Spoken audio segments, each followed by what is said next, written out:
cutting here, welding there. In 2008, the output of China's shipbuilding industry was up 52% in the year before. Building 3,000 ships like this, a total of 28 million deadweight tons.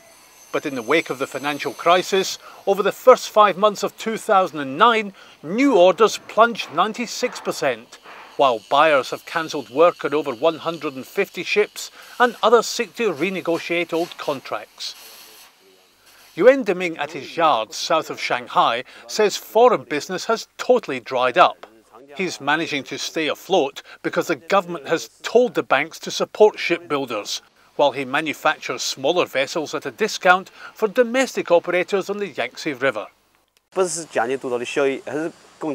not talking about making profits, rather it's about how to survive. After the financial crisis, it'll take us 3 to 5 years to get over it. So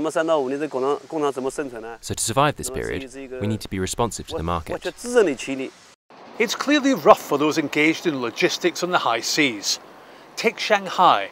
After a decade of 20% annual growth, this year cargo handling is down 15%. Containers are stacked high, empty.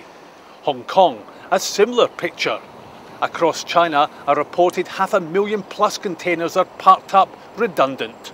While by the quaysides and around the coast, hundreds of cargo ships tread water, gathering barnacles. Export and import, both in and out through Hong Kong and China, have been dropping quite significantly.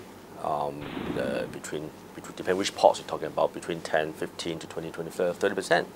Even Singapore got down to 25% down.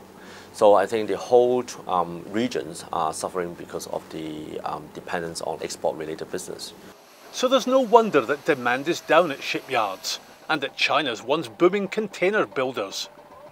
This Chongqing factory, with an annual capacity of 100,000 units, has laid off its workforce. It now rents out the yard to customers with nowhere to park their boxes. Stacks of containers like this help illustrate just how badly the industry is suffering. But across China, there are over 80,000 companies engaged in one form of logistics or another, many serving just cities or regions. And now, competition is so fierce that consolidation is inevitable. But then again, it's well overdue. With so many local players in the market, China is highly inefficient.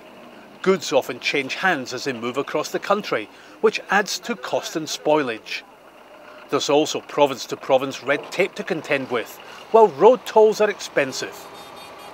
Logistics can amount to 18% of product cost, double that in the US or Europe. The impact of the financial crisis is now forcing a shake-up for the better. The weakest won't survive, whether it's they're taken into another firm or they find another line of business. So that's kind of one side impact. But at the same time, they still need to find a way to develop provincial strong players who then grow into domestic market strong players who can then go global as well. For the healthiest operations, growth may well depend on how they respond to the country's $500 billion stimulus package, which is having an impact on boosting domestic consumption, especially within the auto sector. A key government policy is to supercharge China's West. And that's where Shanghai-based Yankai sees his small company's future, by providing a seamless, more efficient service between the coast and China's next growth region. Government's development policies favour Chongqing and Sichuan. As far as I know, a quarter of the stimulus package will be spent there. And also, this is a new growing market, so its logistics industry needs to have strong standards. Good highways were developed there during the boom years. Now work is underway to strengthen the weak rail system, and the government is developing the Yangtze River as a key logistics artery, a decision welcomed by shipbuilders like Mr. Yuan. Demand in the coastal region is not big nowadays, but in the Yangtze region, demand is very big. Like elsewhere in the world, China's logistics industry is suffering from a dearth in demand, while those customers still active are demanding better service and lower prices. Those fit enough and with the foresight to adapt now will benefit from proactive government policies that on one hand bolster strategic enterprises, while on the other help develop the internal market for goods and services.